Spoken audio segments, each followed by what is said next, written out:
Really good to have you with us. Tell us, firstly, what will happen to Cardinal Pell's body? Will it be returned to Australia? Yes, in accord with Cardinal Pell's wishes, his body is going to be returned to Australia and he will be laid to rest in the cathedral at Sydney, where he was the Archbishop before coming to Rome in 2014. And we know that Pell was a polarising figure. I mentioned those child sex charges, which he was firstly convicted on and then acquitted of. But he was also a polarising figure within the Vatican itself, wasn't he?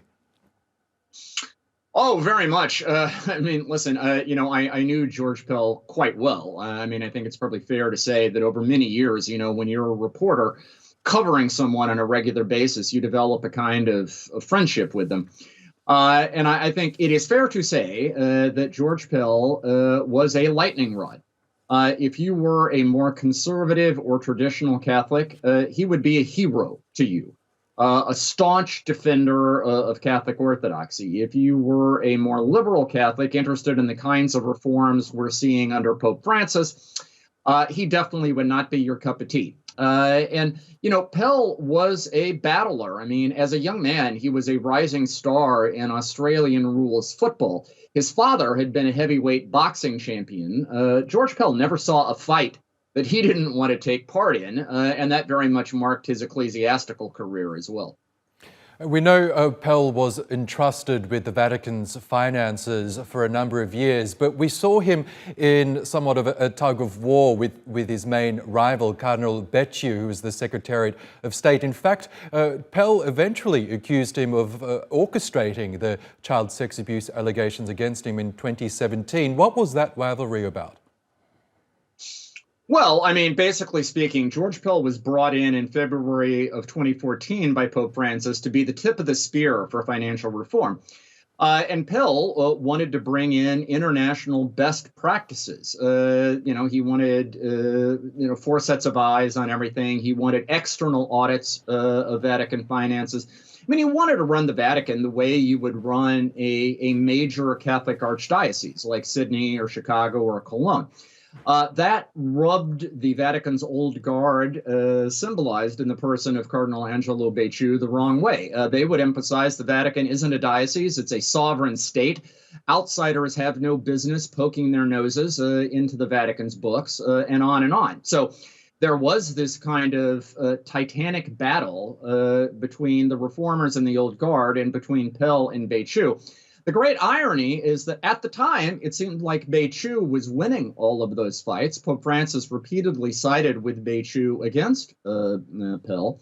But in the end, of course, Pope Francis ended up losing confidence in Becciu. Becciu is now the star defendant in a Vatican trial for financial corruption. And many of George Pell's ideas, which seemed dead in the water a few years ago, yes, are now back with a vengeance. So in a way, he is being vindicated, at least in terms of his agenda for financial reform. And John, despite Cardinal Pell's sex abuse convictions eventually being overturned, he is still very much tarred with how he mishandled child sex abuse allegations in Australia. He was accused of perhaps covering up some really vile incidents of abuse against boys, moving responsible priests around Australia instead of handing them over to the authorities. He does leave that legacy behind as well, doesn't he?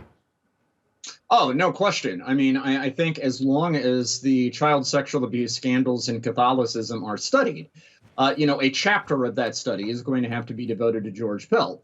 Now, look, defenders of Cardinal Pell will say that far from being an enabler or somebody who covered up abuse, that he was actually one of the first to confront it. In 1996, when he was the Archbishop of Melbourne, he became one of the first bishops in the Catholic world to adopt a formal set of anti-abuse policies and to put in place a system for paying financial reparations to survivors of that abuse. Now, critics will certainly say it wasn't nearly enough, and they will argue that in several critical cases, as you indicate, Cardinal Pell dropped the ball.